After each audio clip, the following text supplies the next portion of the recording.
अस्सलामुअलैकुम viewers. Exercise number 7.6 और calculus की बुक है ये। आज हम करेंगे क्वेश्चन नंबर 9। क्वेश्चन नंबर 9 की स्टेटमेंट है find the entire length of the cardioid r is equal to a 1 minus cos theta and show that the arc of upper half of the curve is bisected by theta is equal to 2π/3। सबसे पहले हम इसका first part करेंगे जो कि यहाँ तक है, एंड से लेकर शुरू से लेकर एंड तक। कहता है find the entire length of the cardioid r is equal to, ये हमें दिया गया कार्डियोइड। इसका मतलब है कि इसकी टोटल लेंथ मालूम करें, आर्क लेंथ। तो सबसे पहले दोस्तों समझने वाली बात ये है कि ये कार्डियोइड है क्या। तो मैं आपको ज़रा इसकी शक्ल दिखा देता हूँ। ये देखें आप, ये जो बना हुआ है ना एक दिल सा, इस तरह करके देखें, इसे हम कार्डियोइड कहते हैं। तो इसकी हमने टोटल लेंथ मालूम करनी है, फिर हम अगला हिस्सा करते हैं। तो चलिए क्वेश्चन शुरू करते हैं।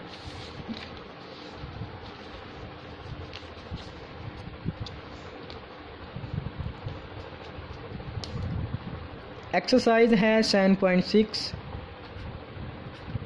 क्वेश्चन नंबर है 9। कर्व हमें दिया गया r is equal to a 1 minus cos theta और कार्डियोइड है ये। तो मैं कार्डियोइड बना देता हूँ यहाँ।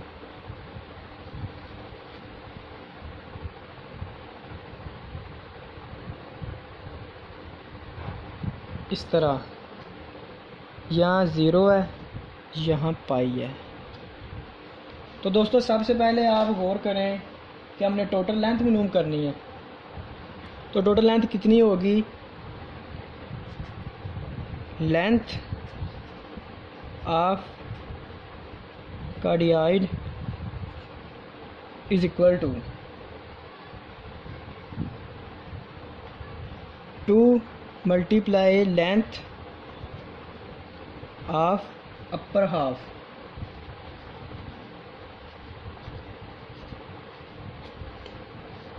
दोस्तों यानी इस लाइन से ऊपर एक्स एक्सिस के ऊपर जो इसका एरिया है ना, वो इसका अपर हाफ बनता है। अगर हम इसको 2 से मल्टीप्लाई कर दें तो इसकी टोटल लेंथ आ जाएगी, लेंथ ऑफ कार्डियोइड। तो यही चीज़ लिखी है मैंने। अब हम लिखेंगे फॉर अपर हाफ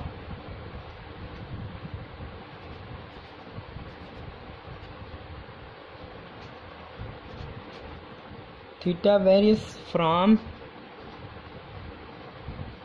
0 to पाई, यानी थीटा अपर हाफ के लिए थीटा एंगल है 0 से लेकर पाई तक है। ये सेकंड मैंने चीज़ लिखी है। तो अब हम लिख लेते हैं required length.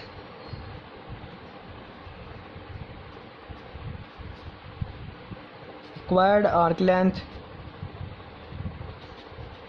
Is s is equal to 2 से मल्टीप्लाई करना है ना अपर हाफ को, 2 से मल्टीप्लाई कर दिए। अपर हाफ की लिमिट क्या है?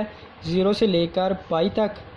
और यहाँ पे फार्मूला कौन सा लगेगा? r में दिया हुआ है, तो r का square plus dr over D theta, इसका स्क्वायर, और ये टोटल अंडर रूट में यहाँ पे डी थीटा। ये दोस्तों फार्मूला है। अब आप गौर करें कि r हमारे पास दिया गया है, तो r का हम अगर r को हम डिफ्रेंशिएट करें विद रिस्पेक्ट टू थीटा तो हमारे पास dr ओवर डी थीटा आ जाता है। तो हम यही चीज़ करते हैं, dr over D theta is equal to a हमारे पास जो है ये कांस्टेंट है, तो इसका कांस्टेंट ऐसे ही आ जाएगा। 1 का डेरिवेटिव 0 होता है और काज का डेरिवेटिव माइनस साइन होता है, और एक माइनस ये है और माइनस साइन ये दोनों प्लस हो जाएंगे।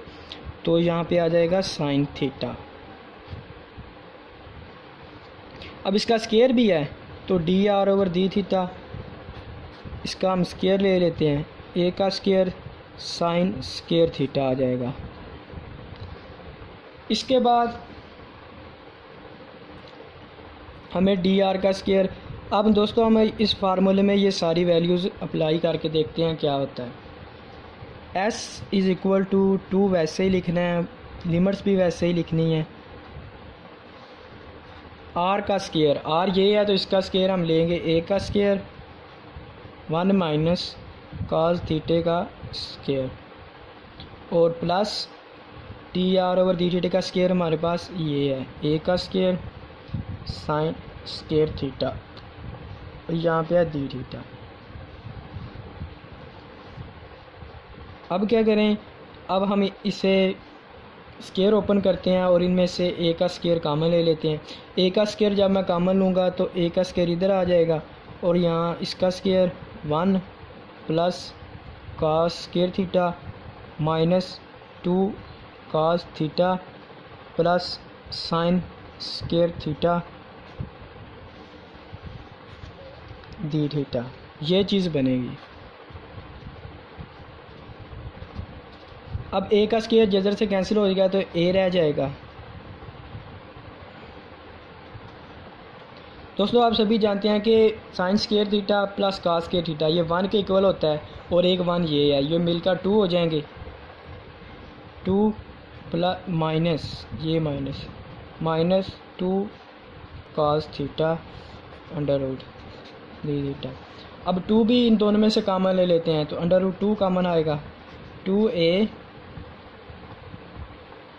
अंडर रूट 2 कॉमन ले लिया है तो पाई 0, यहाँ पे 1 माइनस काज थीटा, ये चीज़ आएगी। दोस्तों आपको याद हो तो 1 माइनस काज थीटा ये इक्वल होता है 2 साइन स्केयर थीटा बाय 2 के। तो इसकी जगह जस्ट हम ये अप्लाई कर देंगे तो इसके ऊपर अंडर रूट भी आ जाएगा। यहाँ पे डी थीटा था और यहाँ पे s is equal to 2a, यहाँ पे अंडर रूट 2। अब एक अंडर रूट 2 ये है, एक अंडर रूट 2 ये है, ये दोनों मिलेंगे तो 2 बन जाएगा। s is equal to 4a हो जाएगा, दोनों मिल के 2 बनेंगे तो इससे मल्टीप्लाई होंगे तो 4 हो जाएगा। अंदर हमारे पास साइन स्केयर थीटा बाई 2 होगा तो ये साइन स्केयर इसका अंडर रूट से कैंसिल हो जाएगा। तो यहाँ पे दोस्तों ये भी था, साइन थीटा बाई 2 रह जाएगा जस्ट, यहाँ पे दे थीटा। अब इसकी हमने इंटीग्रेशन करनी है। s is equal to 4a, sine की इंटीग्रेशन माइनस काज होती है तो माइनस काज थीटा बाई 2 और इसके एंगल का डेरिवेटिव इसके ओवर में लिखना है तो एंगल का डेरिवेटिव 1/2 है तो ओवर में आ जाएगा। ये 2 इससे मल्टीप्लाई हो जाएगा। s is equal to 8a। जब हमने इंटीग्रेशन कर देनी है तो फिर हमने ये नहीं लिखना दोस्तों। जब इंटीग्रेशन कर देनी है तो फिर लिमिट्स यहाँ लिखनी है। लिमिट्स लिखने के बाद हमने अप्लाई करना है अपर लिमिट माइनस लोअर लिमिट। ये 2 इधर चला गया था, इससे मल्टीप्लाई होके तो अंदर हमारे पास minus cos theta by 2 pi 0। अब upper limit minus lower limit, s is equal to 8a, यहाँ पे माइनस लिख लेता हूँ वैसे ही। अपर लिमिट क्या है, पाई काज पाई बाई 2 माइनस काज 0/2 0 ही होता है तो ये 0 आ जाएगा। s is equal to 8a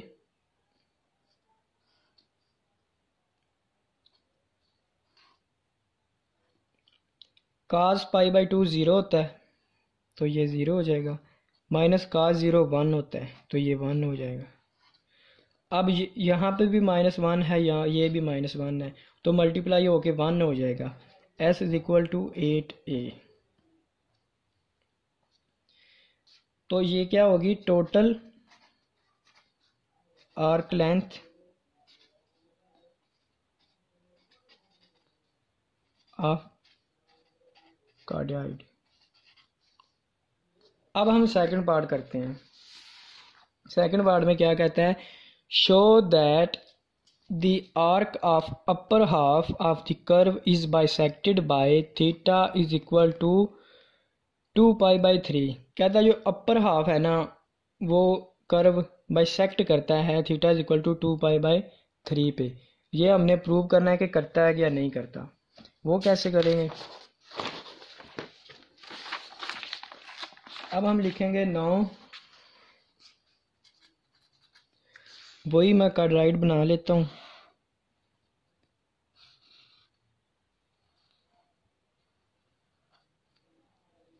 दोस्तों यहाँ पे π/2 होता है, यहाँ 0 होता है, यहाँ पाई होता है, तो 2π/3 बनता है 120। 120 यहाँ पे होता है, तो यहाँ पे आ जाएगा 2π/3। ये जो एरिया ना, ये सारा ये हमने फाइंड करना है, बाइसेक्ट करता है यहाँ पे। तो सभी चीज़ें वही होगी। S1 हम इसका नाम रख लेंगे। इस बार 2 नहीं लगाना साथ यहाँ पे, क्योंकि वो टोटल लेंथ थी तो हम 2 लगाए थे, 2 नहीं लगाएंगे। जस्ट हम लिखेंगे r का स्क्वायर प्लस dr और डी थीटा का स्क्वायर अंडर रूट में। यहाँ पे लिमिट्स होंगी, लिमिट्स अब ये रखनी है, पाई नहीं रखनी है। यहाँ तक हम कर रहे हैं तो यही रखनी है, 0 से लेकर 2π/3 यहाँ पे D theta. S1 is equal to, तो 2a यहाँ पे आएगा साइन θ/2, 2π/3 0 डी थीटा। जब आप इसे सॉल्व करेंगे तो ये चीज़ आपके पास बन जाएगी। S इज इक्वल टू, अब इंटीग्रेशन कर लेते हैं, माइनस cos θ/2 यहाँ पे 1/2 2π/3 0। ये 2 इससे मल्टीप्लाई होगा, ये 4 हो जाएगा, और यहाँ पे अपर limit minus lower limit apply करते हैं, तो ये माइनस वैसे ही लिखता हूँ मैं। अपर लिमिट अप्लाई करेंगे, cos थीटा की जगह लिखना है हमने 2π/3। 2π, ये 2 इस 3 से मल्टीप्लाई होगा तो ये 6 हो जाएगा, minus lower limit minus cos lower limit 0 है, तो 4a माइनस cos 2π/3, ये 2 यहाँ पे π/3 रह गया। π/3 cos 60 होता है, cos 60 होता है 1/2 के इक्वल, और यहाँ पे cos 0 होता है 1 के इक्वल। जब दोस्तों आप इसका एलसीएम लेके इसे सॉल्व करेंगे तो ये आपके पास 1/2 बन जाएगा। ये 1/2 इससे कैंसिल होगा, तो यहाँ 2 रह गया, 2a।